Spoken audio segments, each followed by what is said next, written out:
Dobrý den, přátelé. Dneska se podíváme na historii zimního stadionu za Lužánkami. O zimním stadionu se uvažovalo už ve 30. letech 20. století. Jenže kvůli druhé světové válce byly plány odloženy. Než se stadion postavil, hrálo se jen na přírodních kluzištích. Jedno z nich bylo v Lužáneckém parku, kde jsou momentálně volejbalové kurty. Další bylo v Zábrdovicích, kde jsou momentálně městské lázně. A poslední významné bylo v Králově Poli na místě Slovanského náměstí. Prezident republiky dr. Edvard Beneš přijal na Pražském hradě delegaci družstva pro vybudování Benešova národního stadionu v Brně. Pan prezident si potom prohlédl plány stadionu a obrázky ze stavby. Návrh stadionu zdarma vypracoval Bohumil Fiala. Stavební práce se naplánovaly na rok 1946. Ze stran odborníků a kritiků byl projekt přepracován. Jedním z hlavních kritiků Václavem Roštrapilem. Díky brigádníkům studentů, vojáků a sportovcům byl slavnostně otevřen o rok později, 1947, pod názvem Benešův národní stadion. Bylo slavnostně otevřeno umělé kluziště na Benešově národním stadionu. Je to nejmodernější evropské umělé kluziště a je třetí největší v Evropě. Ve své době se jednalo o kluziště s největší uměle chlazenou ledovou plochou v Československu. K hlavní ledové ploše o rozměrech 30x60 metrů bylo přisazeno i menší kluziště pro rozcvik a sloužilo hlavně k rekreačnímu bruslení. Plochy od sebe byly odděleny jednopatrovou budovou s restaurací, klubovnou, kancelářemi a dalšími místnostmi, odkud se například komentovaly zápasy. Stadion pojal až 12 000 diváků. V letních měsících se zde pořádaly různé kulturní akce anebo se využívalo jako letní kino. První zápasy zde sehrávali hokejisté ZJŠ, tedy závody Jana Švermy, zbrojovka Spartak Brno. Tento tým byl založen v roce 1910 pod názvem SK Židenice. Pro nepohodlí diváků, častému znečištění ledové plochy popílkem z okolních budov, složitému udržování ledové plochy při sněžení, dešti a při teplejším počasí se rozhodlo o zastřešení. Roku 1959 byl schválen patentový girlandový vazník Bohumila Fialy. Pro vysoké náklady byl projekt přepracován levnější variantou od architekta Ferdinanda Lederera. Střechu je možné vidět na plaveckém stadionu, o kterém jsem dělal video již dříve.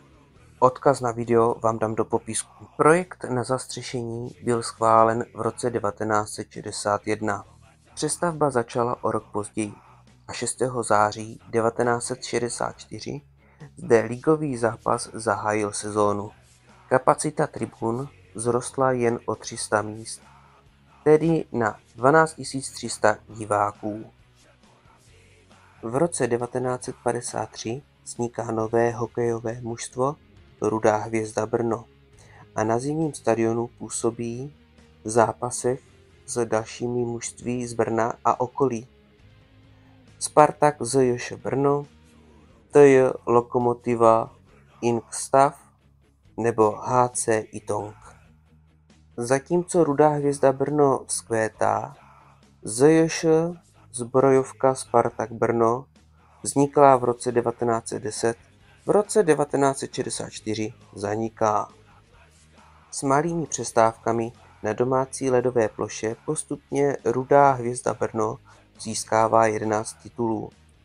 Svůj nynější název HC Kometa Brno dostává až v sezóně 2011-2012. Ale zpět ke stadionu. Píše se rok 1989 a pomalu se nad kluzištěm smráká. Přichází privatizace. Svatostánek přichází do rukou soukromých organizací, které to ne vždy myslí dobře. Brněnský tým se postupně, ale nedobrovolně, stěhuje do nové haly Rondo, vzniklá v roce 1982. HC Itong, který působí ve třetí nejvyšší lize, zimák využívá ještě do sezóny 1999 až 2000. Poté se stává zimní stadion za Lužánkami útočištěm pro bezdomovce a squattery. Na stadionu dokonce i vzplanul několikrát požár. Za 17,5 milionů v roce 2004 město stadion odkoupilo.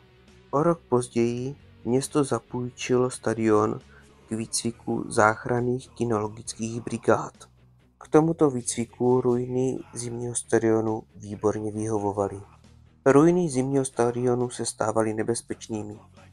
Rekonstrukce již nebyla možná. Proto přišel závěr brněnský svatostánek srovnat se zemí.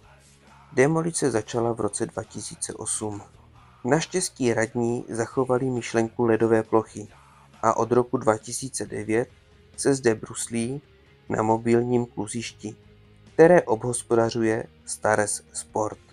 Ještě naposledy si zde HC Kometa Brno zahrála v roce 2016 s improvizovanými tribunami pro 20 000 diváků.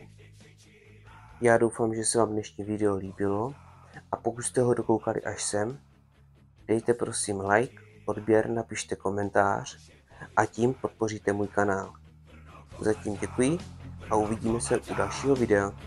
Zas na to vletíme, a hoši pojďme, vyraje dneska, ukážem sílu, tribuna tleská.